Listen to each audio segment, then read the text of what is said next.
there's no need even to have a college degree at all, or even high school. I mean, if somebody graduated from a great university, that may be an indication that they will be capable of great things, but it's not necessarily the case. You know, if you look at, say, people like Bill Gates or Larry Ellison, Steve Jobs, these guys didn't graduate from college. But if you had a chance to hire them, of course, that would be a good idea. Yeah, so, you know, just looking just for evidence of exceptional ability, and if there's a track record of exceptional achievement, then it's likely that that will continue into the future.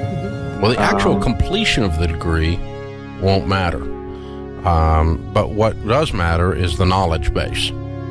Okay, if you're going to run a business and you've had more classes on accounting, more classes on marketing, more classes on statistical analysis, more classes, standard business classes on finance, and so on, the better decisions you're going to make. You have better tools in your belt to do your job running the business later. There's plenty of people run very successful businesses with less education than you've currently got. Right. You also, but the other part of this is you want to commit, if you're in anything, but particularly in business, and it's true in medicine and law, other things, you want to commit to being a lifelong learner, a reader. You need to read business books, read leadership books, and you know, books on entrepreneurship, and you need to constantly be reading and growing. And college doesn't, you know, when you get out of school, if you stop learning then, in just a few years, you're irrelevant.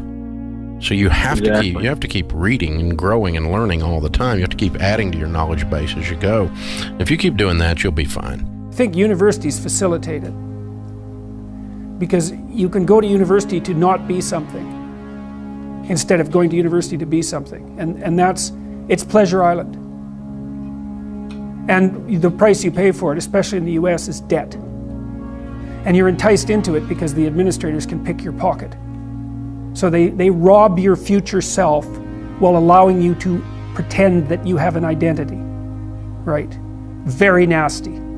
And you can't declare bankruptcy with your student loans in the US. It's indentured servitude. And it's precisely Pleasure Island. It's exactly that. And so tuition fees have shot way out of control. And part of the reason that universities don't make more demands on their students and let them get away with all the things they let them get away with is because they're basically, why the hell would you chase them out? They're $100,000 or more. So they can do whatever they want as long as you get to sell them to the salt mines. That's my biggest problem.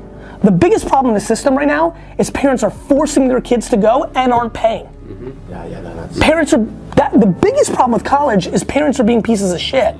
They're forcing their kids to collect debt to make themselves look good, because on September 9th or August 16th, when the kid goes away and they go out to dinner with their friends whose kid also went out away, and Ricky went to Princeton. I feel great. Ricky's about to fucking be in $400,000 in debt, and Ricky luckily is going to Princeton, so probably he can get a job at Bain & McKinsey or Goldman Sachs, and so probably after 7 years he'll get there, but that's the 1%.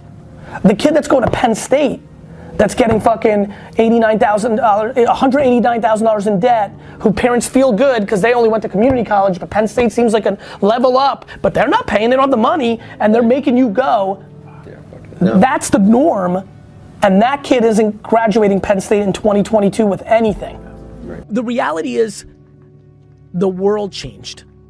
College was built to create workers for an environment that was much more mapped to 1959, and that's wonderful, and it was a great era, and mazel tov, and all good, but guess what? If you're taking on debt to go to college today, unless you're going to a top 3% school, you're in deep fucking shit.